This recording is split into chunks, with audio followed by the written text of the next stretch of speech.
Türkmenistanda täze detsxalaryň ýene bir näçe saçyldy. 13-nji noýabrda Türkmenistanyň prezidenti Gurbanguly Berdimuhammedow atasy Berdimuhammed Annaýewiň dogulun ýeri Ahal vilayatynyň Göktepe etrabynyň Izgant obasynda täze ýokunç keseller hastahanasyny açdy. Çäranyň dowamında döwlet başçysy Henize çynly ýurtda koronavirus ýokunçy bilen kesellemek ýagdaýynyň hasaby alınmandygyny ýene bir gezek nyktady. Türkmen Döwlet Habarlar Gullugynyň maglumatyna görä 200 orunluk hastahanada ýeti respirator hem angina kesellerini, ýokunç içkeçme kesellerini tary getirme we beýleki ýokunç keselleri bejermek üçin ähli zerur şertler döredilipdir. Şeýle-de onda howa damja ýolu bilen geçýän aýratin howply ýokunç keseller bölümleri hereket edýär. Keselhananyň barlyk hanasynda COVID-19 keselini döredýän virusy ýüze çykarmaga mümkinçilik berýän enjam hem oturduldy diýilip resmi habarda edilýär. Bu keselhananyň açylmagy ýurtda pozitiv COVID-19 hadisalarynyň ýüze çykarlandygy we koronavirus alamatlary bilen kesellän ýurt raýatlarynyň helak bolýanlygy barada Azatlyk radiosynyň we beýleki garaşsyz neşirleriň iýdigderli habarlarynyň peýda bolýan pursadyna gawat geldi. Oktýabryň ahirinde Tatarstandan Türkmenistana getirilen 274 raýatyň arasynda 7 adamyň koronavirus testleriniň ikinjisiniň pozitiv netije görkezdenligini Azatlygyň habarçylary 9-njy noýabrda Liwapdan habar berdi. Bu habara garamazdan Berdimuhammedow ýurdun COVID-19-dan erkindigini ýene bir gezek nyktap, munyň gowandyrjy ýagdaýdygyny aýtdy hem bu biziň uly üstünligimizdir diýdi.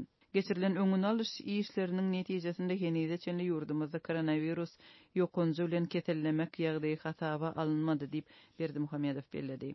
Şeýle-de resmi matbuat Türkmenistanyň COVID-19 bilen bagly howplara garşy görüşde dünýä nushalyk tejribe toplandygyny hem aýtdy. Häzirki wagtda Türkmenistan koronavirus keseliniň ýokdugyny öňe sürýän sanlyca dünýä ýurtlarynyň biri bolmagynda galýar muňa garamazdan Türkmen häkimetleri ýurtda pandemiýa bilen bagly hereket çäklendirmelerini güýçlendirip maska giýmek talabyny ýygdyrly puhtalandyrýarlar.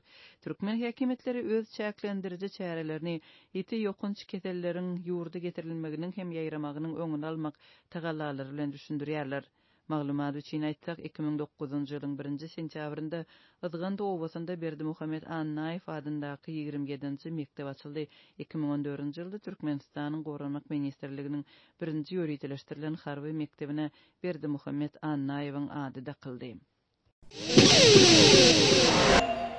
Marada Aşgabatdan gelmeli barlygyň öňü tirasynda görülen taýýarlyklaryň çäginde mektep mugallimleri polisiýanyň ornuna köçeleri gözegçilik etmäge çykaryldy. Mundan başga Günorta vilayatynyň administrativ merkezinde öýsüz ittirpsikleri öldürmek boýunça güýçlendirilen tagallar bilen birlikde seýilgählerdäki guşlary gowmak, hatda olary zäherläp öldürmek boýunça hem görkezme berildi. Ýatlatsak Azatlyk Mara Aşgabatdan ýürüti barlyk komissiýasynyň gelmegine garaşylýandygy, şu sebäpli büdjet işgärlerini hem mejbur edip gündelik köpçülikliň arasyçylyk işleriniň geçirilýändigi, şeýle-de vilayatyň idara kärhanalarynda deriňewleriň alınıp barylýandygy barada habar beripdi. Bu işleriň arasynda geçen hepdäniň aýagyndan bäri mekteplerdäki erkek mugallimlere ýürüti rahatsy berilip, olar iş güni tamamlanandan soňra şäheriň köçelerine gözegçilik etmäge borçlandyryldy. İş günü tamamlanıp gün ýaşandan, ýagny 17-30 töwereginden soňra biz jaýlaryň arasyna aýlanyp hususy dükanlary ýapdyrmaly.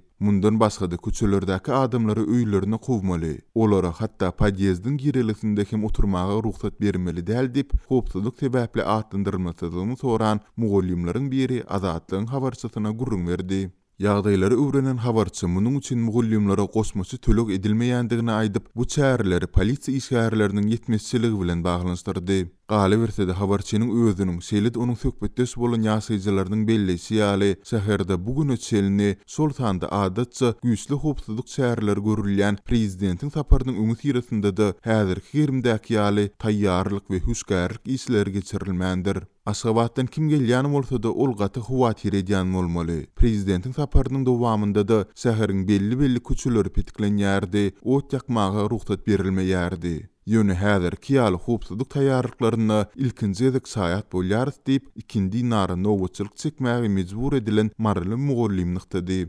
Sözün gerdisine göre belletek Azatlyk Aşgabatdan komissiýanyň näme sebäpden iwerilendigini we oňa näme zerurlygyň bolandygyny, şeýle-de onuň düzümine haýsy resmiýetlerin girýändigini häzirlikçe anyklap bilmedi. Bu barada Mary vilayet we şäher häkimliklerinden hem kommentariýa alyp bolmady. Sol bir wagtda Azatlyň ozalda habar berýärdi. Marda taýýarlyk işleriniň çäginde öýsüz ittirpisikleri wagsylarça öldürmek boýunça tagallalar hem güýçlendirildi. Geçen hepdeden bäri bolsa Marynyň merkezi teýilgählerini guşlardan hem arasalamak boýunça görkezme berildi. Geçen any ony şäheriň Owuzhan köçesiniň soňundaky teýilgähiň baglaryndaky guşlary gowmak tapşyryldy. Biziň sanymyz 30 töwerege adam, ellerimiz taýakly uzaklygyň sahalardaky guşlary gowýarys. Bizim muny guşlaryň baglaryň yapraklaryny gaçyryp, nijasatlary bilen hem köçeleri hapalaýandyklary bilen düşündirdiler. Yerli häkimligiň wekilleri guşlary basarsaňyz öldürüň, awaly buğday sepin diýip hem tapşyryk berdi diýip bu işleri çekilen jemaat hojalyk gullugynyň işgärleriniň biri habarçymyza aýtdy. Türkmen häkimetleri we media teristleri tewitleri iwerilen komissiýa we olaryň geçirýän barlyklary hem-de netijeleri barada açaçan maglumat bermeýärler. Azatlyk şu aýyň başynda Lewapda Aşgabatdan gelen ýürüýti toparyň vilayatyň döwlet idaralarynda ýeri önümçilik kärhanalarynda barlyk derine geçirendigini, şeýle-de munyň netijesinde ensime ýol wasynyň tutup astyna alınandygyny habar beripdi. Lewap vilayatynyň Ençeme Daýhan birleşiginde 2 aý ön geçirilmeli güýzlük buğday ekişine geçen hepdäniň ahirinde badalga berildi. Türkmenistanyň resmi medeniýeti ýurtda köpçüliklen güýzlük buğday ekişiniň geçirilýändigi barada sentýabryň başynda habar beripdi. Azatlyk radiosynyň Lewaply habarçysy güýzlük buğday ekişiniň giýja galmagyny, yerlere ekiş üçin suw tutmak işleriniň giç amala aşyrylmagy tehnika we dökün ýetmezçiligi bilen düşündirýär. Farap we Dargana tetraplarynda şeýle-de galkynyş etrawynyň Kulyýew, Azatlyk, Göýnük, Ödey hemde Bahar Daýhan birleşiklerinde güýzlük buğday ekişi indi başlandy. Owalarda ekiş sürüm tehnikalary henüz hem yetmezçilik edýär. Bar bolan tehnikalar hem dizel ýokdugy sebäpli bu işe dolu gatnaşmaýar diýip habarçy 13 noýabrda beren maglumatynda aýtdy. 2 sentýabrda resmi medeniýet Türkmenistanda prezident Gurbanguly Berdimuhammedowyň beren ak patasy esasında köpçüliklen güýzlük buğday ekişiniň başlanandygyny habar berdi. Şol gelip gowşan täze tehnikalar ekrançylar üçin oňat goldaw bolar. Şol tehnikalar olary ekiş mögsimini has oňoýly möhletlerde geçirmäge kömek berer. Bu bolsa bereketli hasyl almagyň giregidir diýip Türkmen Döwlet Habarlar Agentliginiň maglumatynda aýdyldy. Ýöne Azatlyň habarçysy bilen söhbetdeş bolan Lewaply gallaçylaryň ençemesi resmi medeniýetde aýdylanlaryň hakykaty şöhlelendirmeýändigini, ýeti tehnika ýetmezçiliginiň köp ýyllyklaryň dowamında saklanyp galýandygyny aýdýarlar. Hamala Sewitde güýzlük buğday ekişiniň başlanandygy barada döwlet telekanallarına reportaj taýýarlamak üçin awgust aýynda çäre geçirildi. Şonda vilayatda ýok traktorlary, tehnikalar getirip telewiziýa üçin maglumat taýýarladylar. Soň bu tehnikalar ýene ýitirim boldy diýip adynyň efirde aýdylmazlygyny soran galkynyşly kärenneçi habarçymyza gurrun berdi. O Lewawyň toprak howa şertlerinde güýzlük buğday sentýabryň 10-ndan giç ekilse, onda munyň ýeri we adamlary aldamakdan başga zat däldigini hem aýdyp, hasylyň pes boljakdygyny duýdurdy. Tehnika dökün ýagdaýy häzirki ýaly bolsa kärenneçiler güýzlük buğday ekişini ýanwaryň ortalarynda tamamlarlar. Ýurtda çörek we un gyçylygy dowam edýän pursada bu ýagdaý puwdaga ýene urgu bolar diýip ol sözüniň üstüne goşdy. Azatlyk radiosy baýdylanlar barada Lewap vilayet, Farap, Dargana we galkynyş etrap häkimliklerinden şeýle-de Agdalýan Daýhan birleşikleriniň resmiýetlerinden goşmaça maglumat alyp bilmedi.